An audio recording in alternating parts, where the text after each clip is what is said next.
Cause of death. Summer complaint was diarrhea. I don't know if it had to do with the eggs or not, though. Catarrh is influenza. Hobnail liver happens to be cirrhosis. A softening of the brain thing is just something that happens to turbus drivers over time, inevitable, inescapable. All right, mill around, grab pictures here from different angles. You've made it to the #1 tourist attraction for the city of Deadwood, the gravesite of Wild Bill Hickok. 100,000 people come here every year to see the statue, hear the stories, pay their respects. Now you can count yourselves among them. There you are, right there. No, who is he? Right, he's right there. Yeah, but who is he? I'm going to get to him. Oh, okay. All right, now I have to rewind to the very beginning. Okay, rewind. All right, now make sure as you get your pictures here, you get the loved one, significant other in the photograph, just to remind you of who you was with at this time in your life. You folks know these things can change over time, right? You guys can get up to, there's Wild Bill right there. You can get up to, you want in the plot? I'll boost you up there. No? Okay. All right. On the front of the statue, you'll see an inscription. It's odd when it says Custer was lonely without him. It's odd, but it lends credence to the fact Wild Bill and George Armstrong Custer were pretty good friends, right? Keep in mind, Custer died a month before Wild Bill. That's the Battle of Little Bighorn. So these guys aren't lonely too long without each other. No reason for us to shed any tears over that one, right? Right behind Wild Bill, there's Calamity Jane.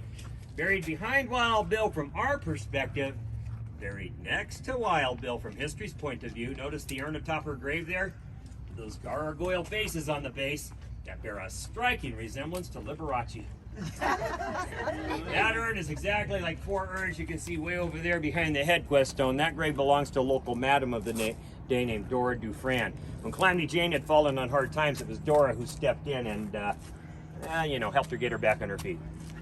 Nice way to put it, right? Dora Dufran came in from Liverpool, England. She claims the ignominious distinction of being the youngest brothel owner ever recorded here in the United States. At the age of 15, Dora was already running a brothel here in the city of Deadwood.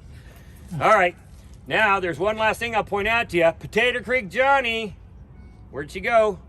Right here. No, she's running away from us. Put a ball and chain on that woman. Right over here. There's that thing that says Potato Creek Johnny. His real name was John Parrott. He came in from Wales in 1883 when he was 17 years old. His claim to fame is he discovers the biggest gold nugget ever found here in the Black Hills. That big gold nugget's as big as your thumb, 2.5 times as round. Looks like a Liverpool girl's leg from her knee right down to the tip of her toe. Weighs in at 7 3/4 ounces, worth about $13,000 today. He found it in 1929, 5 years later, sold it to our little museum here in town, that free museum I pointed out to you. Sold it to them for $224 on display, so we'll go look at it.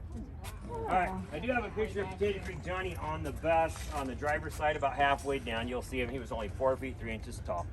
All right, finish up on your picture so I can get you back on the bus, because what we're going to do next is I'm going to drive you up over a cliff.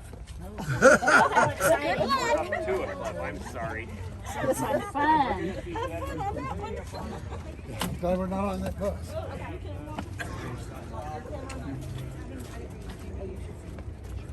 Don't look so sad, folks. The guy died a long time ago. We're over it. Hey, don't laugh about it. The guy's dead. You ladies want to have fun? Close your eyes and pretend you got roller skates on right now. Dora Dufran ran 4 brothels here in the hills. Each urn you see there represents one brothel. She had the gargoyle faces put on there for a reason. She said she would take the secrets of her profession to the grave with her, and only the demons of the underworld would look down and laugh. Did you see those smiling faces? Yes.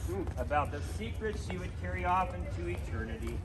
I don't know how Dora knew where she was going after death, but I know this, in 1934, when she passed on, she was true to her word. Dora did take those secrets with her.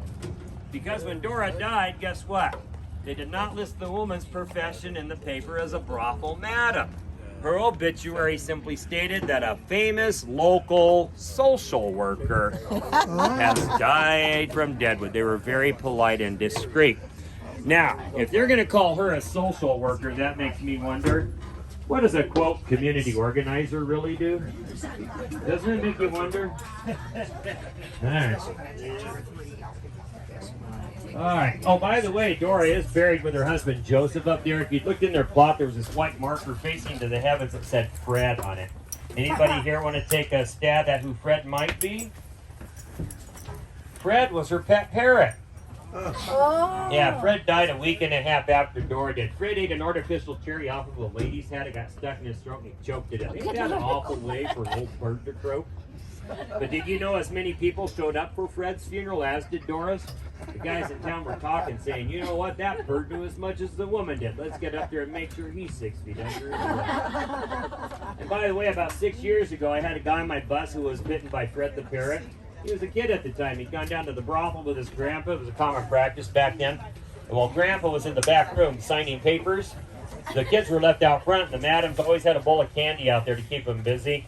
So this guy, being a kid eating a candy bar, tried to feed Fred the candy bar, and Fred bit him, and he told me, Fred was a mean old bird, and I was glad when he died. True story, same voice. I hope you notice the street signs out here named after Bible characters, places, and all. Steven. Due to the fact this is a Masonic cemetery, the streets are laid out according to a Masonic ritual. Now, if you're a Mason, this will have special significance to you. If you're not, go read a book. But it's the Masons that divide the cemetery up into these different sections.